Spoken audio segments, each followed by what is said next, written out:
Hey guys, अस्सलाम वालेकुम। कैसे हैं आप लोग? आई होप आप सब लोग बिल्कुल ठीक होंगे। अच्छा जी, आज हम डिस्कस करने वाले हैं बीएस सर्जिकल टेक्नोलॉजी के बारे में। जी हाँ, बीएस सर्जिकल टेक्नोलॉजी, जिसके बारे में मैं आपको ये बताना चाहती हूँ कि अगर आपने एमबीबीएस का टेस्ट दिया था और आपका एमबीबीएस में सिलेक्शन नहीं हुआ तो फिर आप इस प्रोग्राम को एज अ प्रोफेशन ले सकते हैं।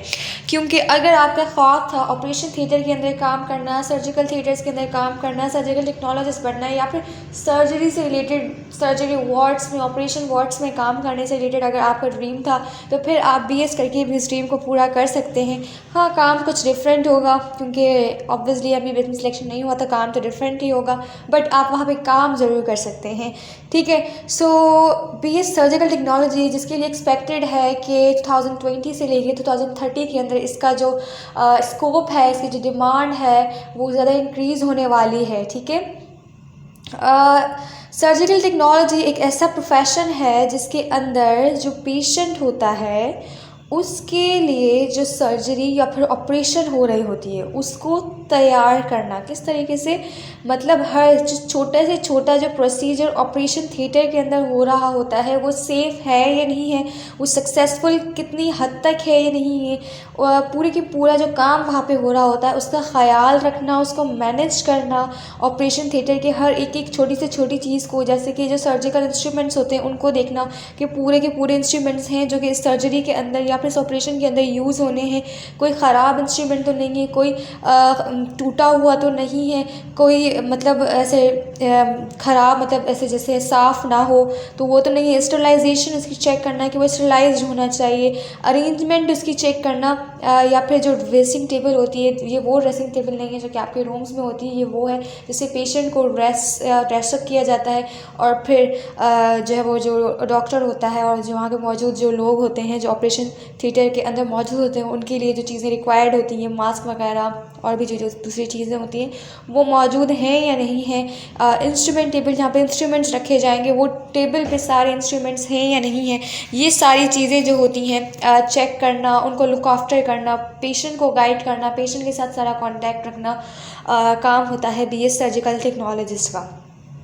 ठीक है जी, ये 4 साल का हमारे पास प्रोग्राम है, कंप्लीट ग्रेजुएशन है ये हमारे पास, इसके अंदर 8 सेमेस्टर्स होते हैं और इसके हर सेमेस्टर एज़ यूजुअल 6 मंथ्स का है। अच्छा जी, अब मैं आपसे ये कहना चाहती हूँ कि अगर आपको इस वीडियो में थोड़ा सा मज़ा आ रहा है तो इस वीडियो को एंड तक ज़रूर देख लीजिएगा, क्योंकि इस वीडियो के अंदर आपको कंप्लीट इन्फॉर्मेशन मिलने वाली है और इस वीडियो को देखने के बाद आपको कोई और वीडियो देखने की ज़रूरत नहीं पड़ेगी। ठीक है जी, सब्जेक्ट से रिलेटेड भी बताऊंगी आपको कि कौन कौन से सब्जेक्ट्स आपको ड्यूरिंग बीएस सर्जिकल टेक्नोलॉजी पढ़ने पड़ेंगे, क्राइटेरिया के बारे में बताऊंगी, सैलरी पैकेजेस के बारे में बताऊंगी, जॉब्स के बारे में बताऊंगी, यूनिवर्सिटीज़ के बारे में बताऊंगी, सब कुछ डिस्कस करेंगे। सो बस एंड तक मेरे साथ बने रहिए। अच्छा जी, अब हम सबसे पहले बात करते हैं कि इसके लिए एलिजिबिलिटी क्राइटेरिया क्या है। अगर आपका थोड़ा बहुत इंटरेस्ट इस फील्ड के अंदर है तो फिर क्या आपको इस फील्ड के अंदर जाना चाहिए, तो अगर हाँ तो फिर इसके लिए एलिजिबिलिटी क्राइटेरिया क्या है। आपके पास एफएससी आपने की हुई होनी चाहिए। ठीक है, आप एफएससी नहीं की हुई तो आपके पास एटलीस्ट 12 इयर्स ऑफ एजुकेशन होनी चाहिए, या फिर वो किसी भी तरीके से आपकी कंप्लीटेड होनी चाहिए, और वो भी प्री मेडिकल के अंदर होनी चाहिए, मतलब आपने biology, chemistry and physics in चीज़ों के अंदर अपनी एफएससी कंप्लीट करनी चाहिए, मतलब 12 इयर्स ऑफ एजुकेशन या फिर कोई भी इक्विवेलेंट डिग्री इसके इक्वल होनी चाहिए। उसके अंदर 60% मार्क्स होने चाहिए। कुछ यूनिवर्सिटीज़ की रिक्वायरमेंट है 60% मार्क्स आपके पास होने चाहिए just in order to apply, और कुछ यूनिवर्सिटीज़ की डिमांड है कि आपके पास 50% मार्क्स होने चाहिए। तो फिर आप जिस यूनिवर्सिटी के अंदर अप्लाई कर रहे हैं आप उसका एलिजिबिलिटी क्राइटेरिया देखकर अप्लाई कीजिएगा, और फिर मुझे उम्मीद है कि इस फील्ड में आने वालों के मार्क्स और भी ज़्यादा होंगे, तो फिर आपने अपना एग्रीगेट अच्छा बनाना है, क्योंकि एंट्री टेस्ट होता है और आपको अपनी सीट सिक्योर करनी है। क्योंकि अगर आप पब्लिक सेक्टर यूनिवर्सिटी के अंदर अप्लाई करें तो प्राइवेट में तो इजीली मिल जाएगा हर किसी को ही, मतलब 50 और 60% जो भी इसका एलिजिबिलिटी क्राइटेरिया होगा उनको मिल जाएगा। बट अगर पब्लिक सेक्टर यूनिवर्सिटी है तो उसके लिए आपको अच्छा एग्रीगेट तैयार करना पड़ेगा, जिसके लिए आपको अपनी फर्स्ट एंट्री की बेसिक क्लियर करनी पड़ेगी, या फिर अगर आपको इससे रिलेटेड कोई इन्फॉर्मेशन चाहिए तो उसकी मेरी वीडियो ऑलरेडी अपलोडेड है, जो कि आपको डिस्क्रिप्शन में उसकी लिंक मिल जाएगी, आप लोग चेक कर लीजिएगा। ठीक है, अब बात करते हैं कि एज कितनी होनी चाहिए। तो 18 ईयर्स से लेकर 22 ईयर्स के स्टूडेंट जो है वो इसके लिए एलिजिबल हैं, वो अप्लाई कर सकते हैं और फिर अपनी जो सीट है वो अपने डिज़ायर डिपार्टमेंट के अंदर सिक्योर कर सकते हैं। ठीक है जी, अब मैं आपको बताती हूँ कि अगर इस डिपार्टमेंट के अंदर, इस प्रोफेशन के अंदर, इस प्रोग्राम के अंदर आपका इंटरेस्ट अब डेवलप हो गया है, तो फिर आपने ये जानना ज़रूरी है कि आपने इसके अंदर सब्जेक्ट्स पढ़ने कौन कौन से हैं। ठीक है, सो मैं आपको कुछ नेम्स बता देती हूँ जिससे आपको आइडिया हो जाएगा। Surgical emergency, diagnostic procedure, endoscopy, robotic surgery, surgical instruments, pharmacology, sterilisation and डिसइंफेक्शंस।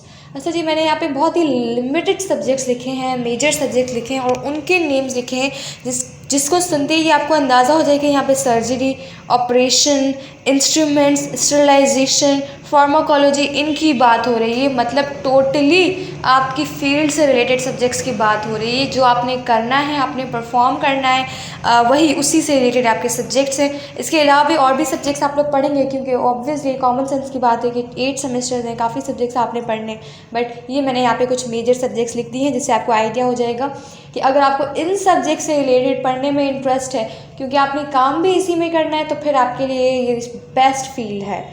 ठीक है जी, अब मैं आपको बताती हूँ जॉब से रिलेटेड, फिर हम आएंगे सैलरी की तरफ। या फिर पहले हम लोग ऐसा करते हैं, यूनिवर्सिटीज़ को डिस्कस कर लेते हैं कि कौन कौन सी यूनिवर्सिटीज़ पाकिस्तान के अंदर ऐसी हैं जो BA सर्जिकल टेक्नोलॉजी का प्रोग्राम ऑफ़र कर रही हैं। वैसे तो बहुत सारी हैं, मैं यहाँ पे कुछ यूनिवर्सिटीज़ के नेम मेंशन करती हूँ जिससे आपको आइडिया हो जाएगा। सो टॉप यूनिवर्सिटीज़ हमारे पास कौन सी हैं जो BA सर्जिकल टेक्नोलॉजी का प्रोग्राम ऑफ़र कर रही हैं पाकिस्तान के अंदर। उसमें इंक्लूड शहीद जुल्फ़िकार अली भुट्टो मेडिकल यूनिवर्सिटी, दाव जिसे हम दाव यूनिवर्सिटी ऑफ हेल्थ साइंसेस कहते हैं, king Edward medical university, Khyber medical university, Riphah international medical university, capital college of health sciences, Sarhad university of science and information technology. मैंने यहाँ पे कुछ ही यूनिवर्सिटीज़ के नेम मेंशन किए हैं, बट इसके अलावा भी बहुत सारी यूनिवर्सिटीज़ हैं जो ये प्रोग्राम ऑफ़र करती हैं। फ़ीस जो है वो मैंने जितना पब्लिक सेक्टर के अंदर देखा तो वो 35,000 से लेकर 70,000 तक ही था पर सेमेस्टर इसकी फ़ीस। और प्राइवेट सेक्टर की बात करें तो वहाँ पे आपको 50,000 से लेकर 1 लाख तक पर सेमेस्टर इसकी फ़ीस मिल जाएगी थ्रू आउट द पाकिस्तान। ठीक है जी, अब हमने यूनिवर्सिटीज़ का भी डिस्कस कर लिया है। आई होप आप लोगों को मज़ा आ रहा होगा सुनने में। अब हम डिस्कस कर लेते हैं जॉब्स के बारे में, क्योंकि ये हमारे पास मोस्ट इम्पॉर्टेंट पार्ट होता है। क्योंकि आप अपने कैरियर का आगाज़ जब कर रहे होते हो तो आप यही सोच के कर रहे होते हो कि आपको जॉब्स किस तरह से मिलनी है। So private and public sector hospitals के अंदर आप लोग काम कर सकते हैं, प्राइवेट क्लिनिक्स के अंदर काम कर सकते हैं, फॉरेंसिक लैब्स के अंदर काम कर सकते हैं, ऑपरेटिंग रूम असिस्टेंट के तौर पर भी आप काम कर सकते हैं। अच्छा जी, आपका काम ही यही है कि आपको पेशेंट को और ऑपरेटिंग रूम को, जहाँ पर ऑपरेशन हो रहा है, उसको प्रिपेयर करना है। ठीक है, अब वो इंस्ट्रूमेंट्स हों, वहाँ के लोग हों, वहाँ की टेबल हो, व्हाटएवर, वहाँ पे जो भी कुछ होना है वो सब आपने ही देखना है। ठीक है, एक अगर ऑपरेशन या एक सर्जरी हो रही होती है तो वो एक सिर्फ MBBS डॉक्टर जो फर्दर स्पेशलाइजेशन करके आता है वो नहीं कर रहा होता, बल्कि वहाँ पे मौजूद जो एनेस्थीसिया वाला होता है, ऑपरेशन थिएटर वाले होते हैं, सर्जिकल टेक्नोलॉजिस्ट होते हैं, ये सब मिलकर, नर्सेज होती हैं, वो सब मिलकर जब बैठते हैं, सब मिलकर काम करते हैं, तभी जाके एक ऑपरेशन होता है या फिर एक सर्जरी होती है या फिर एक पेशेंट का एक काम होता है। ठीक है, तो सबका इक्वल वर्क होता है, हम किसी को कम या ज़्यादा नहीं कह सकते। ठीक है जी, सो ये आपके पास कुछ जॉब अपॉर्चुनिटीज़ हैं जिनके अंदर आप रह के जॉब्स कर सकते हैं। प्रोफेसर के तौर पर भी आप लोग काम कर सकते हैं, मेडिकल यूनिवर्सिटीज़ के अंदर यही पढ़ा सकते हैं आप, मीन्स BA सर्जिकल टेक्नोलॉजी पढ़ा सकते हैं आप। सैलरी से रिलेटेड अगर मैं आपको बताऊं तो पब्लिक सेक्टर या फिर प्राइवेट सेक्टर यूनिवर्सिटी के अंदर अगर आप जॉब करते हैं या फिर किसी भी तरह की आपको जॉब मिल जाती है, तो पब्लिक सेक्टर के अंदर अगर आपको जॉब मिलती है तो 50,000 से लेकर 80,000 तक आपको एज अ फ्रेशर सैलरी मिल सकती है। और अगर आप प्राइवेट सेक्टर में जॉब करते हैं तो 30,000 से लेकर 50,000 तक आपको एज अ फ्रेशर सैलरी मिल सकती है। अगर आपके पास स्किल्स हैं, अगर आप एक्सपीरियंस्ड हैं, अगर आपने बहुत अच्छी जगह से पढ़ा है या फिर आप बहुत बड़ी हॉस्पिटल में या बहुत अच्छी जगह पर काम कर रहे हैं, तो आप 1 लाख से लेकर 1,80,000 तक ईजीली अर्न कर सकते हैं। आपकी जो अर्निंग होती है वो हमेशा आपकी स्किल्स पर डिपेंड करती है, आपके वे ऑफ टॉकिंग पर डिपेंड करती है, आपकी कम्युनिकेशन स्किल्स पर डिपेंड करती है, आपकी जहाँ पे आप काम कर रहे होते हो, आपकी जो प्लेस होती है काम करने की वहाँ पर डिपेंड करती है, आप जहाँ से पढ़कर आते हो उस पर डिपेंड करती है, आपके एक्सपीरियंस पर डिपेंड करती है।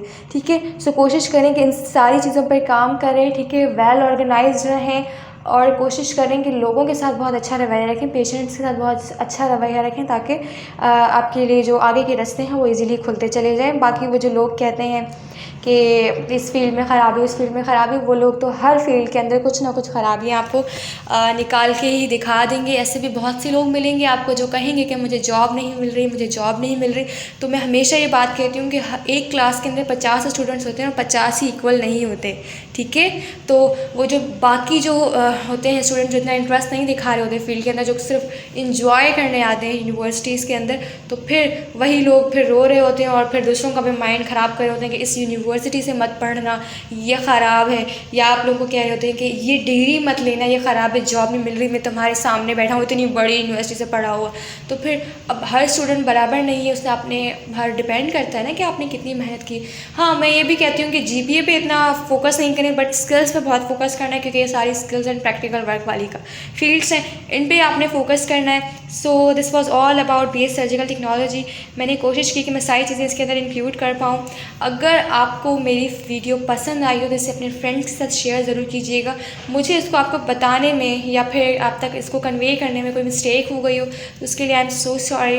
एंड अगर मेरी वीडियो पसंद आई तो इसे शेयर भी ज़रूर कीजिएगा। और अगर आपको मुझसे रिलेटेड कोई अपडेट्स चाहिए हो या मेरे चैनल से रिलेटेड, तो फिर आपको मेरे ग्रुप्स की लिंक्स और मेरे पेज की लिंक जो है वो डिस्क्रिप्शन